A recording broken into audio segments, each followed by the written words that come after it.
prepared yet. You need to try and pick off the units as. Look at the shields on the mark. Oh my god, the ball is gonna take him.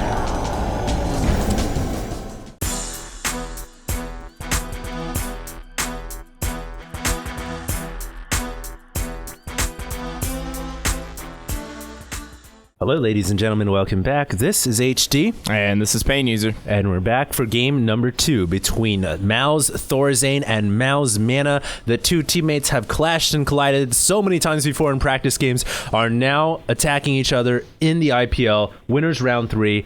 And only one player can advance forward in the winner's bracket. The other one will go down to the losers. And what a game we had in the first one, man. It was such a back and forth battle. And there were various times in that game when I thought, ThorZaIN was ahead. And then I thought Mana was ahead. Then ThorZaIN was coming back in. And then finally Mana able to put his foot down and end that game. So here we are. It is game 2. ThorZaIN's the red Terran to the top left. Mana is the green Protoss at the bottom right. Tell me, what are your predictions for this map? Well, I don't know. We are on Crevasse. This is a huge map, and they did end up getting diagonal cross spawn, so they're as far apart from one another as they could possibly be. I think we're going to be in store for another macro game. Both these players have a timid macro style. I don't want to say timid, just a very intelligent macro style of play where you saw in the first game, neither player was really willing to make any super aggressive commitments. They were feeling each other out for a vast majority of the game. Neither player wanted to lose their army and concede an advantage to the other player. So I think we're going to see much of the same. Safe builds out of both players. Nothing too crazy or out of the ordinary. We might see something crazy like a CC first or a Nexus first or something like that. You very rarely see that, but sometimes you will actually see that on this map. And it looks like we might actually see a CC first here out of ThorZaIN, and he is going to drop a command center first, so his Rax is going to be a little bit late. Will Mana be able to capitalize on this? I don't know. He does already have his gas going. He already has a gate down, so he's going to get that Cybo core immediately, and he may try and find a way to punish this very, very early expansion from ThorZaIN. Yeah, but you know what? The thing is, on this map, because the natural essentially is inside the main, you can wall off using the rocks as well to basically make that ramp sealed off. Especially if you build your barracks right here. And I would imagine ThorZaIN, since he's going for this kind of gasless expo, which is basically just an expansion before even anything goes down, I think ThorZaIN's going to throw 2 or so barracks to wall this off. Surprising that he didn't finish the wall off with the second barracks. So Mana has been allowed to get inside the main here, and he is going to see that fast CC. So you're right. What do you think is going to happen here, because Mana has an opportunity to capitalize? Well, I think what he was doing with the Rax is at the front there. He couldn't have actually finished it with a second Rax. He would have needed a supply depot as well, and I think he's also anticipating the rocks potentially getting broken down and maybe wants to do a full wall or perhaps put a bunker in between the two Raxes just for that extra added safety. But I don't think there's anything Mana can do at this point to punish the CC first, and I think he's definitely going to get away with it. Yeah, and Mana deciding, hey, if you're going to go CC first, then yes, I'm going to go for my Nexus. It may be a little delayed because I got my gate, my Cyber Core, and all my gases, but I'm going to get it nonetheless. So he is going to play a macro game here. Now, what he opts to do with his quick gas here remains to be seen. Obviously, he can go into fast Void Ray. He could just be using that for a bunch of sentries. I don't know. We'll see what he decides to do. There's a myriad of possibilities that a Protoss player can do. Looks like we have the SCV kind of dancing around here, and we'll be able to scout the gateways going down. Yeah, I love that he hid the SCV there in the natural expansion of Mana. He's going to be able to use that later on to get some valuable intel, figure out exactly what he's up to. Both players just mirroring very similar builds right now. We do have double gas that has gone down for ThorZaIN, so he's going to start to tech up. He hasn't dropped any tech buildings yet. He does have a third Rax on the way, and he also did build that bunker at the front between the two Raxes and then finished it off with a supply depot. So he does have a full wall here. He's relatively safe. I really like this build so far from him. Just now going to get that tech lab on the Rax and look to see him grab an early stim. He still hasn't utilized his SCV to really scout the enemy Protoss yet. You guys might be wondering, why is he kind of spazzing out the SCV? This is just to make sure it doesn't get surrounded into the corner and then blocked in. Finally now decides, hey, it's time to go ahead and make use of this SCV just to check the probe count and check the geyser. And he ends up revealing it. So now the SCV will get taken down before it sees the 2 gateways coming up. But since he saw the sentries, I think you can effectively deduce that, hey, man, it's just playing a standard game here. Probably just getting a bunch of sentries to protect that expansion. Yeah, he might be able to figure that out just from seeing the sentries. Most of the sentries were actually at the front, and if you notice, Mana pulled back 2 sentries right before he killed the SCV, so he didn't want to reveal exactly what he was up to or exactly how many sentries he had. We do have a Robo... That's a pretty fast one. Yeah, Robo Facility and Robo Bay down very early on in this game, immediately after these 3 gates, and yeah, we did have... Oh, no, a little bit of redundancy, but then as soon as we saw that, he's realizes like, I see what HD sees. I'm going to pull this probe off. Yep. He's almost like he read your mind, man. He saw us cast in this game and was just like, nope, I'm going to pull my probes off. I don't want to look like a noob. No, now if Mana wins, everyone's going to say he was stream cheating. No. No. Anyways, this game is not casted actually live. Back at ThorZaIN's base, we do have a starport and factory going down. He is also adding that reactor to the factory, so he's going to swap that over to the starport and start producing medevacs very soon here. We do have Stim and Combat Shield also finishing. They're all... and Weapons 1 all going to finish right around the same time. I love the timing on all those upgrades from ThorZaIN. Yeah. He always manages to work it out so that those upgrades almost always finish at the same time. And we do have a 3rd CC coming down here for ThorZaIN, so he is going to go ahead and take that 3rd, but it is going to be very difficult for him to deal with these super early Colossus from Mana. He already has Thermal Lances on the way, and he already has the first Colossus almost out on the field. The nice thing is he does have a starport with reactors, so he can start making those Vikings as soon as he figures out that Mana is going for Colossus. I like the little bunker trick right there. Gets his forces outside the main, and he'll be able to actually pick off the observer. Scan. I love that, man. He actually did, just foresaw that, hey, there's going to be an observer there. I will drop the scan. I'll move my forces out and pick it off. I like it. And he does have his dropships out right now. Now, the thing is, if he scouts the robotics facility, if he scans up here or at some point sees the Colossus, he will be able to switch into Vikings, but only out of 1 starport, it will take some time to build up a significant Viking count. Yeah, absolutely. He's already adding Vikings, though. So intelligent. He could have continued to make medevacs here, but maybe sniffing something out is going to go ahead and start building Vikings. So he might actually be ready by the time Mana decides to move out with those Colossus. And we do have 1 Colossus out right now. 2nd Colossus is about to join the fray. And it looks like ThorZaIN might try and push in here. I don't know if he's going to be able to get anything done, though. That Colossus with the range upgrade about to finish is just going to be way too much for ThorZaIN to handle. ThorZaIN actually sending 2 of those medevacs up and to the right over there. They're actually both empty. Just didn't want to get those picked off, or perhaps maybe feigning a drop on the right-hand side. Maybe wanted Mana to pull his units back and perhaps defend against that drop, but he's not doing that. He's headed straight for the 3rd of ThorZaIN. Yeah, actually, ThorZaIN here was preparing to basically expand, and behind the expansion, he wanted to apply a little aggression, just, basic StarCraft 101, but Mana not having any of that, not scared or deterred, not worried about even the dropships, and he is actually pushing in with a sizable force, and it looks like with this proxy pylon here at the 9, he will be able to warp in additional reinforcements. And hey, just like textbook 101, man, these guys take class all day long, expanding behind your aggression, and hey, Mana may even have enough forces to do some significant damage here. Yeah, he does have quite the army here. He's going to go ahead and poke in with these Colossus. 2nd Colossus joining into the mix right now. So Mana does have that army that he's looking for to possibly make a push here. But the Planetary Fortress has just finished, and that will be enough to send Mana packing. Mana does not want to attack into that. We also have a 4th command center going down at the 3rd of ThorZaIN. So ThorZaIN really going for this aggressive macro style, and it seems to be working for him right now. Mana adding his usual multiple gateways into the mix. He's just one of those players that has realized how powerful the late game warp gate mechanic is. You can store so many resources and then just dump all of your resources into army if you have enough warp gates. It's like an insurance policy for post-battle reinforcement. Generally, Terran will reinforce super quick, and it takes Protoss such a long time to reinforce off 5 gateways, but if you have 17 of them, you just warp in 17 gateways worth of units, and there you are. It's basically just infrastructure reinsurance or insurance, whatever way you want to swing it. Essentially, it's just a wise investment for the late game. Yes, it costs you in the early game or the mid game because you're throwing down 150 minerals per gateway, but, when you're not under attack and you're not really concerned and you're banking resources, why not? It's a wise investment. So, mana is going to have a lot of gateways. ThorZaIN, though, will be coming in with a dropship pain user.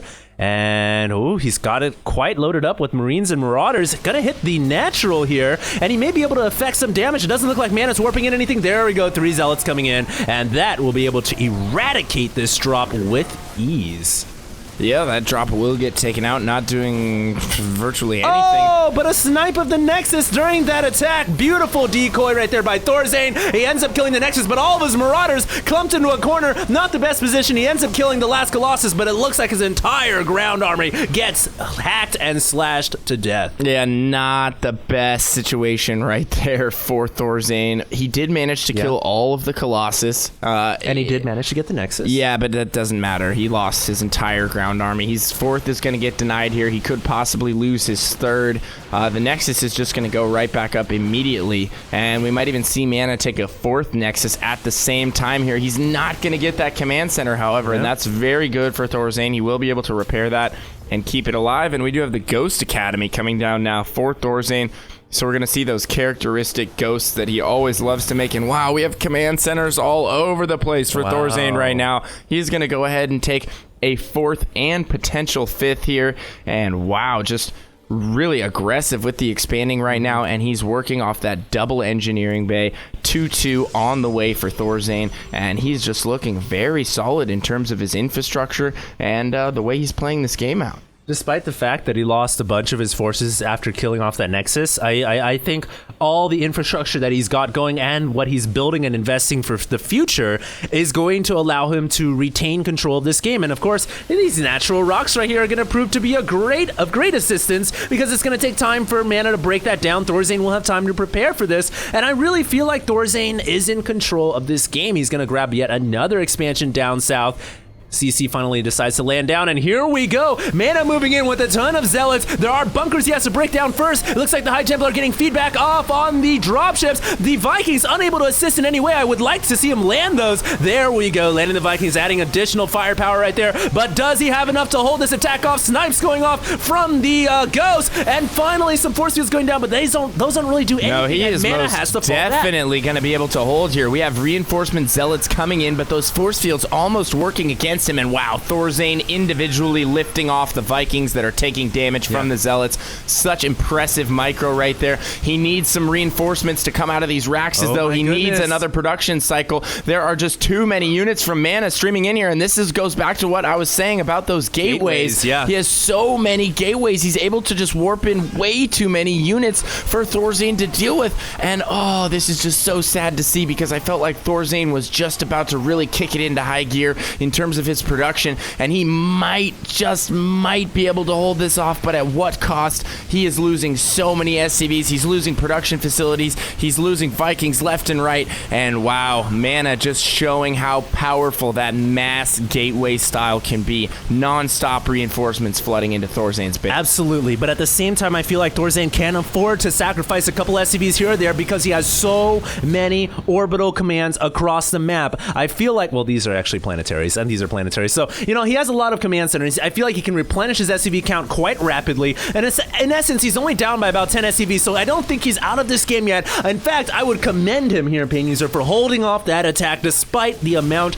of warp gates that Mana is fielding in his main right now. And I think ThorZaIN just established some semblance of order and control. Yeah, absolutely. I mean, it's commendable, but at the same time, he's going to have to deal with a 4-base Mana here in a second with Psystorm, with all of his upgrades, now transferring a bunch of those probes to the top right-hand corner, and it's going to be so easy for Mana to harass these expansions in the bottom left.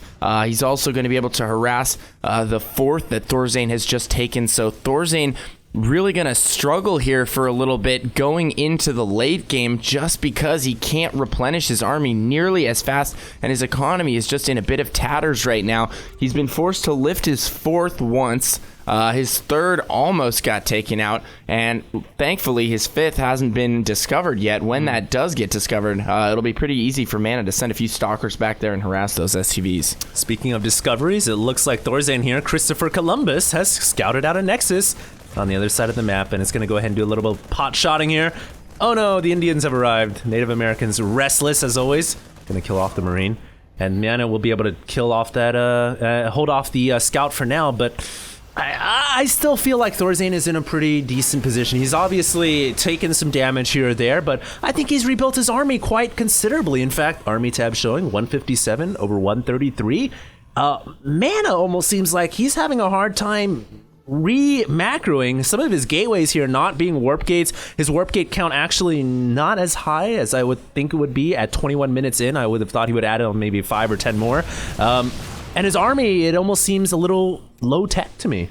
Yeah, I mean, he's mostly going with a Zealot High Templar composition here, and he's focusing a lot on his economy right now. Great storm going off right there. Another preemptive storm going off right there. Yeah. I think he's worried about these High Templar possibly getting EMP'd, and we do have the Ghosts moving in here. Both players just playing a little bit of cat and mouse right now. Neither player willing to engage, but that is a lot of charge lots. ThorZaIN intelligently going around with a drop, but I think Mana wants to commit here. He's sending most of his forces in. ThorZaIN gonna stim, and both players back off once again, and this is going to be a very important engagement coming up here in the next minute or so. Ooh, and a Colossus joins the field for good measure. Well, this is the thing about, the last game we saw Mana, starting off with Colossus in game 1, switching down into Charge Lot Archon, and then switching back into Colossus for the uber late game, and all those tech switches worked out well because ThorZaIN never had the Vikings. He made them for the first stage, stopped making them, and then when the Colossus came, it was like, surprise, life is like a box of chocolates. You never know what you're going to get. So I think right now Mana is starting to switch back into Colossus play, and he's hoping to catch ThorZaIN by surprise. But ThorZaIN is so smart, man. He's already making Vikings 4 at a time. ThorZaIN is just on top of it this game, and I think he's in a great position. He's going to drop right behind that expansion once again, kills off a couple probes, and hightails it out of there. Great play by ThorZaIN. I love the fact that he's not getting too greedy with his drops right now, just being very, very calculating with the drops. You don't want to overcommit. You don't want to lose a full medevac worth of units. Just take however many probes you can get. Take a pylon or 2 and get out of there. Don't overcommit. And I love the positioning he had set up at his 4th right there with the Raxes walling in. He just moved both of them, but they were walled in right next to that. And re-dropping over there at the 5th. He's going to be able to take out a few of these probes. Hopefully he doesn't lose that Marauder. The dropship is actually what I'm really concerned about, because there's a Stalker right here, but it doesn't look like Mana really cares at this point. And hello, big engagement in the middle. That was just a small skirmish. Potatoes compared to this, and all the ghosts unable to get their spells off. They were being chased by charge lots, and this could be it. Not good. Charge lots so effective against Marauders. All the ghosts caught out of position there, immediately dying. No EMPs going off. The Colossus were taken out by the Vikings, so that is a plus for ThorZaIN, but he lost his entire army right there. All those Marauders going down, all the Marines going down, and man, ThorZaIN in a very tricky position now. Too right, Pain User. You're too right. ThorZaIN, that engagement couldn't have gone any worse for him. I think maybe he was too focused on the micro there, and he didn't really notice, all my ghosts are out of position, and that didn't fare well at all, because those ghosts could have been used in such a more effective manner. But as it stands now, Mana has such a large charge lot Stalker army, and I don't know if ThorZaIN's got enough on the ground to deal with this, man. This is going to be so tough. He doesn't even have the help of his PF. The Templar actually giving a free kill. The Wayward High Templar getting sniped by the PF, but ThorZaIN on his back foot here, being pushed back into the production facilities, and marching through is Mana. He is showing no mercy for his teammate right now, headed straight into the production line, and ThorZaIN calls GG. Oh my goodness, what another back and forth epic monster of a game between these two, and Mana gonna take the series, knocking his teammate ThorZaIN down into the losers bracket. I'm sure he doesn't feel good about that, but congratulations to him. 2 very well played games, and man, was that a lot of gateways. That was a lot of gateways. Maybe not as much as, game 1. Game 1 was like, 30 gateways? Something like that. Something ridiculous. Gateway mania. But Mana showing that you don't mess with Mal's Mana, man. You don't. He's a very, very talented Take you to Protoss school. player. I love the tech switches from both of them. Yeah. Just such back and forth games. And if you look at it at the end there, 6 bases. ThorZaIN's working off of 6 bases. And Mana's working off of 5. And he still ended up getting crushed through and pushed all the way back to the production facilities. And I think that really boils down to that one major engagement where he lost all of the ghosts right there. Absolutely. And then eventually lost his entire army. Yeah, I think losing all those ghosts there was probably the turning focal point for ThorZaIN, because I feel like it was a close game all the way through until that ghost battle, and just if you invest all that gas into all those high energy units and they all go down without getting their spells off, that's harsh, man.